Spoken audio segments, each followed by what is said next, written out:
tadi kan ada Kak yang pengaruh pusat. Kira-kira ada tidak irisan pilpres masuk di Pilwali nanti Kak? Ya pastilah.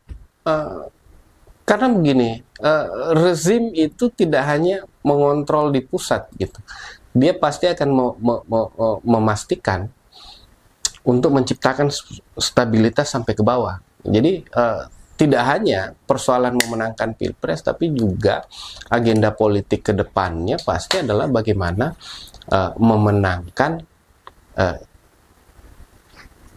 pilkada-pilkada, ya, baik di level gubernur maupun di level bupati wali kota ini. Jika yang di Makassar saya bisa prediksi ada yang dari menteri, ada dari uang yang tidak punya limit juga uangnya, ada yang dari pengusaha juga itu ya. Kan banyak. Dan prediksi properti ya.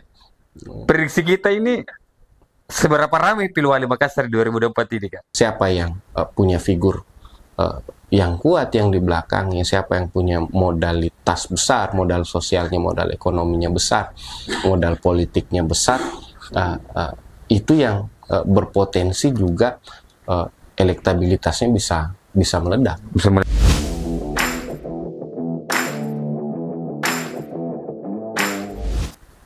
Ali Armunando, selamat datang Kak di podcast Rakyat. Terima kasih. Bagaimana kabarnya Kak? Alhamdulillah.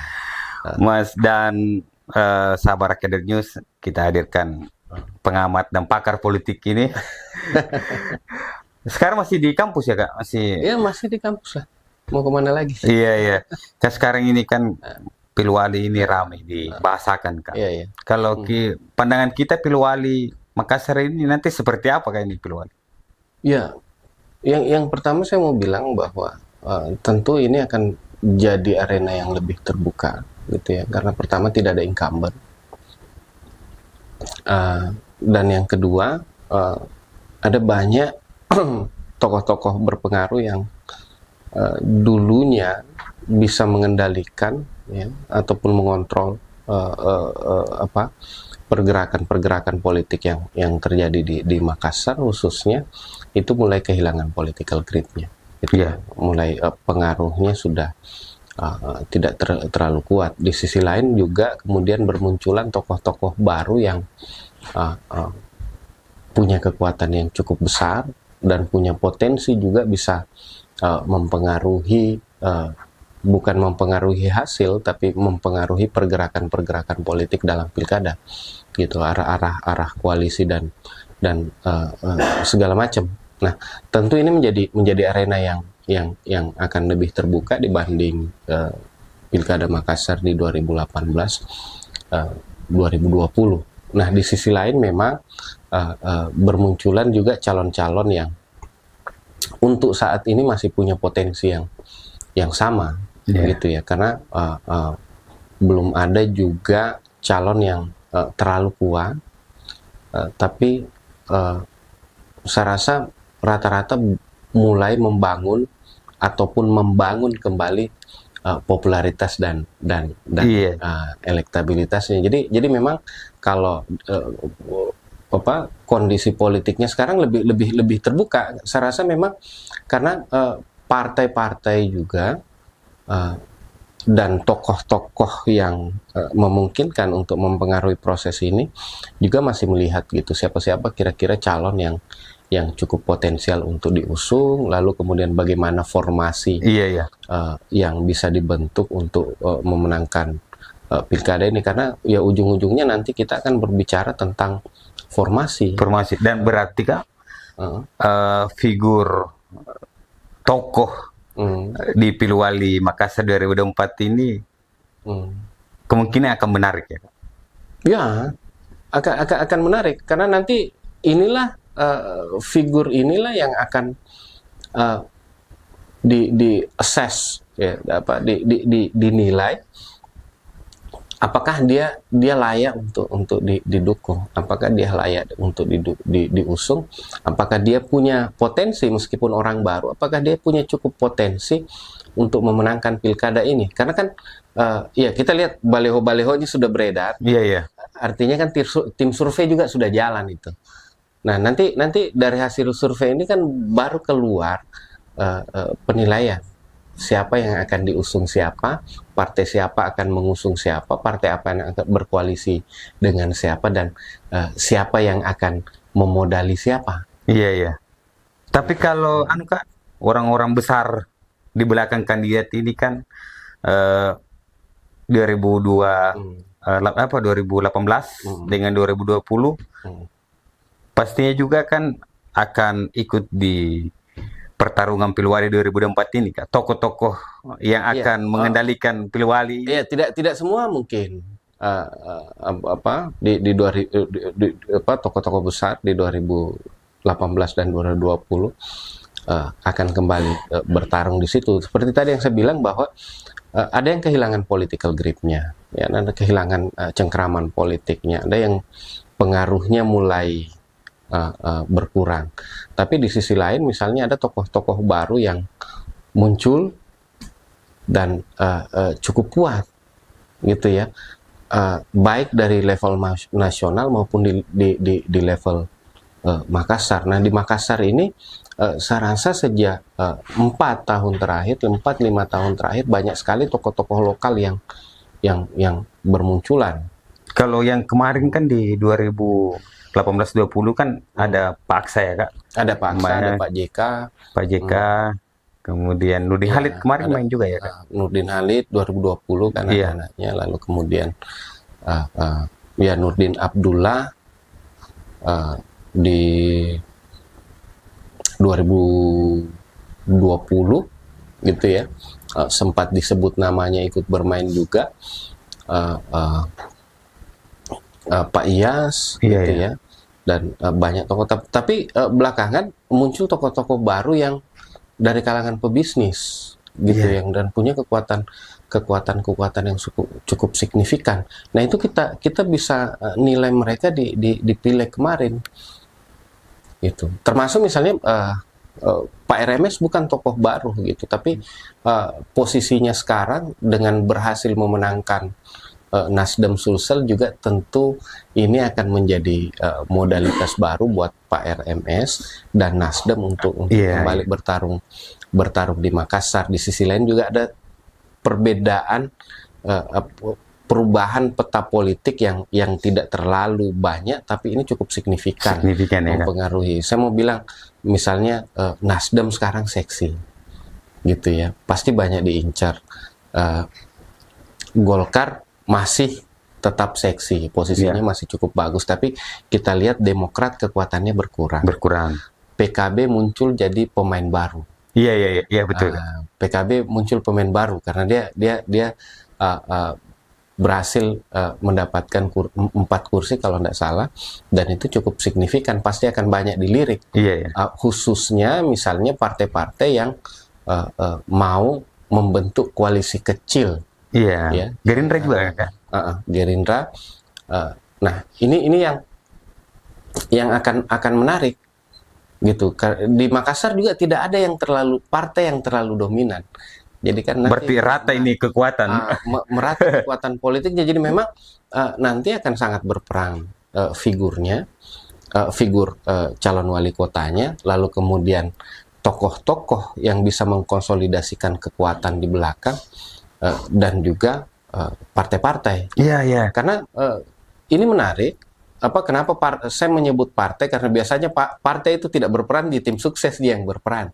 Tapi yang menarik ini karena mesin partai masih panas. Sesudah pileg kemarin. Mesin partai masih panas, belum sempat mendingin, dihajar lagi. Pilkada, dan ini yang akan bikin menjadi partainya mau tidak mau lebih aktif, karena mereka masih punya sisa-sisa pertarungan politik kemarin, dan ini yang akan membuatnya lebih menarik. Di sisi lain misalnya ada figur-figur baru yang juga muncul dengan dukungan kekuatan politik yang besar. Nah, tadi kan ada Kak yang pengaruh pusat. Kira-kira ada tidak irisan Pilpres masuk di Pilwali nanti Kak? Ya pastilah. Karena begini, rezim itu tidak hanya mengontrol di pusat gitu. Dia pasti akan memastikan untuk menciptakan stabilitas sampai ke bawah. Jadi tidak hanya persoalan memenangkan Pilpres, tapi juga agenda politik ke depannya pasti adalah bagaimana memenangkan pilkada-pilkada, ya, baik di level gubernur maupun di level bupati wali kota ini. Nah, kalau ini supaya mereka bisa menciptakan struktur kekuatan politik yang stabil gitu. Tentu ini akan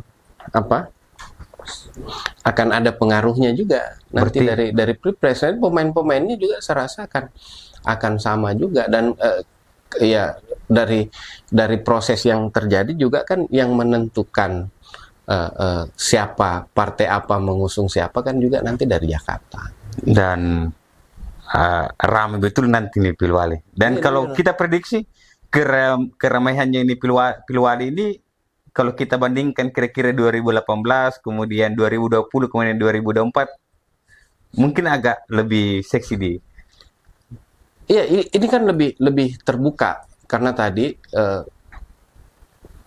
banyak tokoh-tokoh baru yang muncul, ya, baik figur-figur politiknya maupun figur-figur di belakang panggungnya, gitu. Tentu ini akan menciptakan polarisasi politik yang lebih besar. Kalau di 2020 ada 4 calon misalnya, mungkin ini bisa lebih, gitu. Iya. Mungkin seperti di 2000 berapa dulu itu? 2013 ya, periode pertamanya Dhani. Iya. Itu ada berapa calon waktu itu?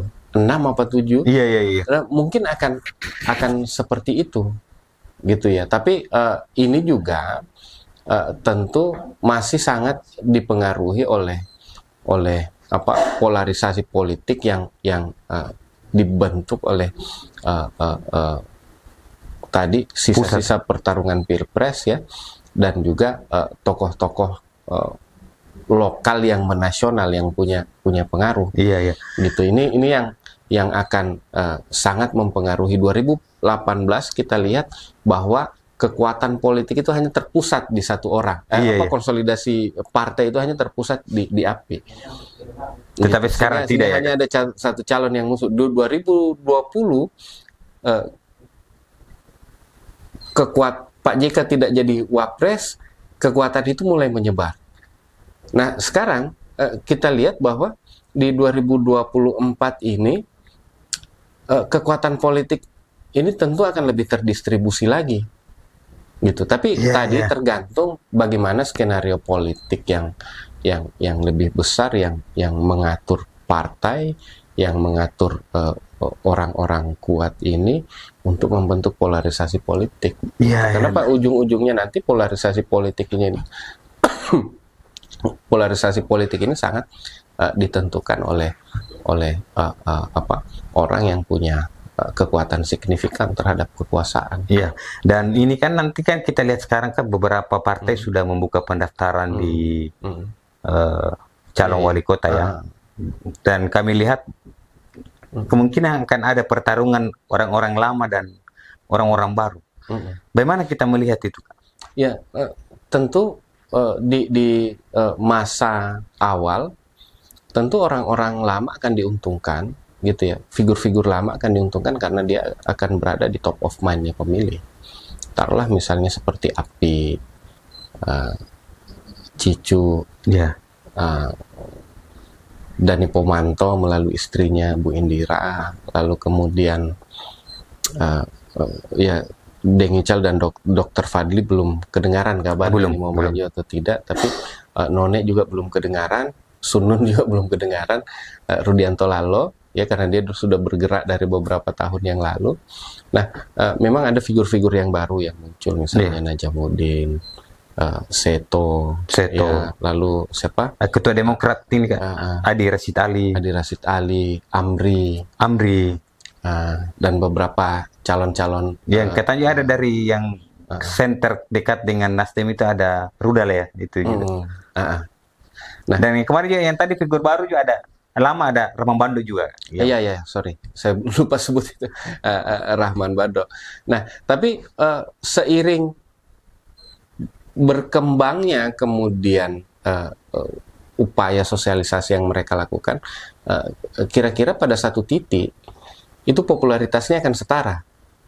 Yang menentukan nanti kan elektabilitas. Iya, elektabilitas. Nah, disitulah kemudian ketika popularitasnya sudah mulai setara, maka yang menentukan orang kemana, orang akan dukung siapa, polarisasinya itu tentu yang elektabilitasnya lebih kuat.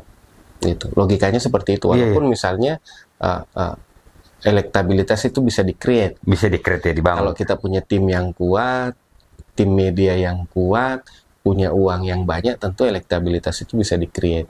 Tapi saya rasa kalau jalur normalnya ya elektabilitasnya dulu baru popularitas. Iya. Sorry, popularitasnya dulu baru elektabilitas. Tapi kan Sadek Center juga majukan ketua PKB maka Sulsel. Oh iya, Pak Ashar ya. Iya. Itu kan orang-orang baru semua yang. Iya, itu. Tapi nanti itu tadi saya bilang bahwa di awal pemain-pemain lama ini yang akan menang survei karena dia ada di top of mind-nya pemilih. Tapi berjalan sebulan 2 bulan ketika sosialisasi politik yang dilakukan calon-calon baru ini sudah optimal, itu mereka mulai setara. Setara ya kan?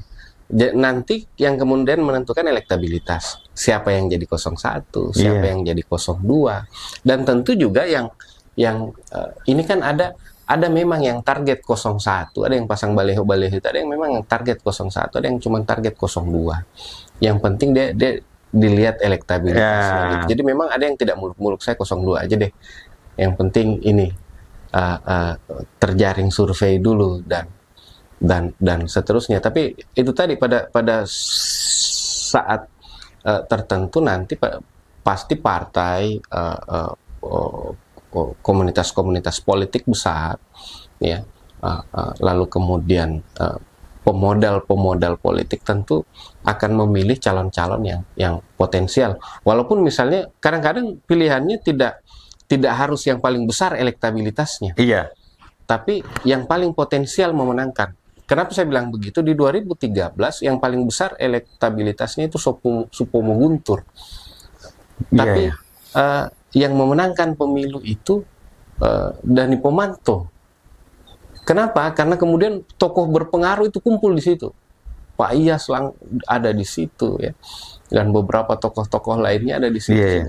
Nah, ini juga akan seperti itu gitu. Jadi belum tentu yang sekarang elektabilitas yang besar akan memenangkan pemilu, karena itu tadi siapa yang punya figur yang kuat yang di belakangnya, siapa yang punya modalitas besar, modal sosialnya, modal ekonominya besar, modal politiknya besar, itu yang berpotensi juga elektabilitasnya bisa meledak. Bisa meledak ya kan. Dan sekarang kan juga kan para partai-partai ini juga kan sudah keluarkan semua calon-calonnya. Kan? Ada partai yang tidak membuka pendaftaran, ada yang membuka. Nah, menurut kita siapa-siapa yang menurut kita yang saat ini ya kan ini dinamis ya. Kadang hari ini populasinya naik, tapi kan belum menentukan juga bahwa itu menjadi kunci kemenangan. Kalau kita lihat sekarang siapa-siapa yang sekarang yang menurut kita punya potensi-potensi yang akan meramaikan di Pilwali Makassar. Ya, kalau menurut saya mungkin yang pertama API, gitu ya. Iya. Dia sudah punya partai, ya. Partai Golkar. Walaupun ya nggak bisa terlalu confidence nanti karena banyak juga ketua partai yang tiba-tiba kehilangan partainya. Iya banyak banyak sejarah. Ini kan ada dinamika politik juga di situ. Tapi kalau kita lihat yang normal-normalnya tentu saja API, misalnya Ashar ketua PKB, Sulsel, tentu ini akan menarik untuk dilirik orang baik sebagai 01 maupun 02. Lalu saya melihat potensi di Nasdem itu ada pada Cicu ya Kak, gitu ya. Ya saya tidak mengecilkan Rudianto Lalo, tapi saya rasa Cicu itu lebih punya peluang sebagai seorang perempuan, gitu. Arah apa ya, dengan perkembangan perilaku memilih sekarang, kecenderungannya uh, jauh lebih bagus elektabilitasnya tokoh-tokoh perempuan yang muncul. Gitu. Ya ini mungkin karena persoalan emansipasi juga, gitu. Lalu ya sebenarnya ada beberapa nama. Ada istri Pak Dhani juga. Istrinya Pak Dhani, Bu Indira. Lalu kemudian Rudianto Lalo juga sebenarnya berpotensi gitu. Dan kalau kita lihat tokoh-tokoh lama juga seperti Rusdin Abdullah bisa maju kembali, gitu, punya peluang untuk maju kembali. Tapi juga yang menarik bahwa kemunculan tokoh-tokoh yang baru ini bisa menjadi kuda hitam itu di Makassar ini. Taruhlah misalnya seperti Seto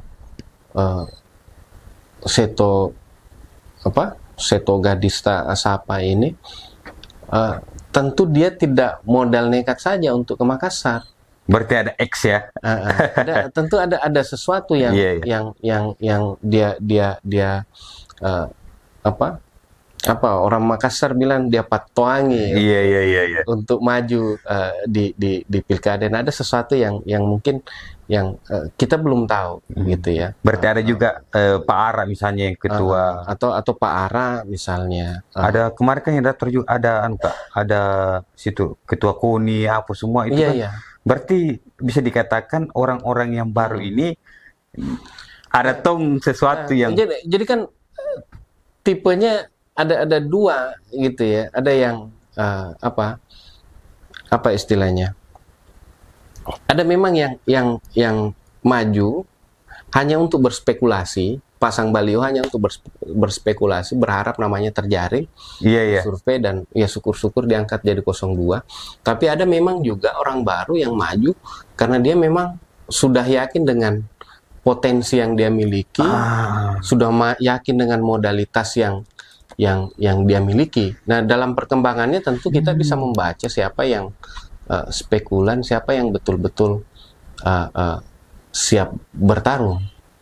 Gitu. Kita lihat sekarang perkembangan ya, masyarakat sudah bisa lihat siapa yang betul-betul real dan siapa yang tidak.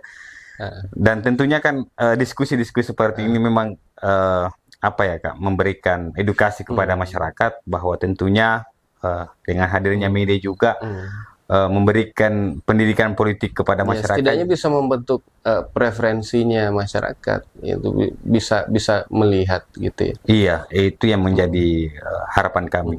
Dan kalau menurut kita Kak, politik uang di Makassar, kalau kita bandingkan antara 2020 dengan 2024, yang paling parah ini yang mana Kak? Gini ya, memang potensinya paling parah itu di 2024 saya rasa, karena ada momen-momen tertentu yang ada event, ada peristiwa tertentu yang akan memicu banyaknya perhatian orang ke Makassar, termasuk orang rela bertarung habis-habisan untuk ke Makassar karena banyak hal, misalnya perubahan dari sektor ekonomi, ya, perpindahan ibu kota dari IKN ini merubah posisi ekonomi Makassar, posisi strategis Makassar secara ekonomi, ya, pintu masuk Sulsel. Jadi bukan Makassar saja, tapi Sulsel secara umum, karena dia akan menjadi penopangnya IKN, dan juga dengan perkembangan industri baterai, ya, yang digadang-gadang akan menjadi industri masa depan Indonesia, dan Sulsel menjadi bagian dari situ, dan pintu masuknya Makassar. Gitu ya. Tentu ini termasuk misalnya perkembangan properti yang luar biasa di Makassar, ya, pasar properti yang luar biasa, dan tentu saja banyak hal-hal yang lainnya yang kemudian mengundang minat para investor-investor ini untuk masuk dan berinvestasi juga di jalur politik, gitu. Dan ini yang kemungkinan besar di 2024 ini akan banyak modal yang beredar di Makassar, dan tentu saja kalau banyak investor, ya tentu banyak modal yang beredar, tentu akan semakin rawan dengan money politik. Tapi kita tidak berharap itu terjadi. Kita berharap bahwa modal yang besar ini digunakan sebagaimana mestinya, bukan digunakan dengan money politik. Gitu ya. Tapi secara sejarah kepemiluan juga kan Makassar juga selalu masuk dalam daftar pemilu yang rawan. Iya. Yang ngeri-ngeri sedap. Kalau faktor figur di belakang kandidat punya pengaruh. Ya tentu punya pengaruh, karena ini akan mengkonsolidasikan kekuatan politik yang akan mendukung figur. Siapa aktor-aktor kuat yang akan didukung. Jadi kan dalam politik kita kenal dengan istilah strongman. Dan strongman ini biasanya juga sangat menentukan dia mendukung siapa. Iya. Jadi kasus 2013 misalnya, elektabilitasnya Dhani meledak itu karena dia didukung secara full sama Pak Ilham. Pak Ilham yang jadi strongman-nya waktu itu. Kita lihat di 2018 itu api tidak ada lawannya karena Pak JK dan Pak Aksa yang jadi strongman di belakang. Iya. Itu. Nah, kita lihat sekarang di Sulawesi ini banyak, di Makassar ini banyak strongman. Dan akan ada strongman baru. Banyak pengusaha nikel yang uangnya tidak ada serinya. Iya. Ada menteri, kan? Ada ada pejabat-pejabat yang punya kekuasaan yang luar biasa, ada birokrat dan segala macam yang punya pengaruh. Nah, tentu saja ini nanti akan berperan juga dalam membantu figur ini untuk mengkonsolidasikan kekuasaannya. Nah, menariknya karena memang di 2018 itu terkonsolidasi ke satu orang. Kalau di 2020 ini potensinya bisa menyebar. 2024 bisa menyebar seperti di 2020. Jadi itu tadi yang saya bilang kenapa kemudian potensi ini yang akan membuat kemungkinan ya akan banyak calon yang muncul di 2024. Kalau yang strongman ini kan yang di Makassar, saya bisa prediksi ada yang dari menteri, ada dari uang yang tidak punya limit juga uangnya, ada yang dari pengusaha juga, itu ya. Dan prediksi properti ya. Prediksi kita ini seberapa ramai Pilwali Makassar 2024 ini, Kak? Ya, akan sangat ramai. Kenapa? Karena dia bertepatan dengan event-event pilkada yang lain, termasuk pilgub. Dan pilgub, pemilihan gubernur dan pemilihan kepala daerah, khususnya Makassar itu akan sangat berpengaruh. Kenapa? Karena 1 juta pemilih Sulsel itu ada di Makassar. Iya. Berarti Makassar jadi tolak ukur ya, Kak? Makassar menjadi tolak ukur. Memenangkan pertarungan di Makassar itu sama artinya sudah memenangkan sebagian pilgub. Iya. Jadi ya tentu Makassar juga akan menjadi perhatian bagi orang-orang yang bukan hanya orang-orang, tapi bukan hanya sosok calonnya, tapi juga figur-figur yang bermain yang ada di belakang itu, strongman-nya itu juga akan memusatkan perhatiannya untuk memenangkan pilkada di Makassar. Ngeri-ngeri Makassar betul ini, Kak. Iya. Harapan kita nanti di Pilwali apa, Kak? Ya, saya berharap ya memang banyak calon supaya banyak pilihan. Tapi di sisi lain juga dari persaingan itu akan memunculkan kandidat-kandidat yang memang punya kompetensi yang bagus, gitu, punya kapasitas dan kapabilitas dalam mengelola Makassar sebagai sebuah kota yang punya potensi yang luar biasa, gitu. Dan sangat luar biasa. Wah, ini ada perspektif baru di Pilwali, karena kan selama ini kita selalu terkungkung dengan soal figur. Ternyata di balik figur juga ada yang ngeri-ngeri sedap juga itu, yang bareng, yang ada orang yang no limit lah, ada pengusaha ini, pengusaha itu, udah ngeri. Dan tentunya dengan podcast ini kita update dengan isu-isu yang terbaru, apa yang menjadi hal yang baru ini di Pilwali. Dan terima kasih, Kak, sudah jadi narasumber kami. Sama-sama. Sahabat Rakyat News, kami sampaikan bahwa podcast saya memang fokus bagaimana meramaikan Pilwali, memberikan edukasi bahwa yang terjadi ini seperti ini sebenarnya. Dan terima kasih banyak. Assalamualaikum warahmatullahi wabarakatuh. Terima kasih banyak atas waktunya.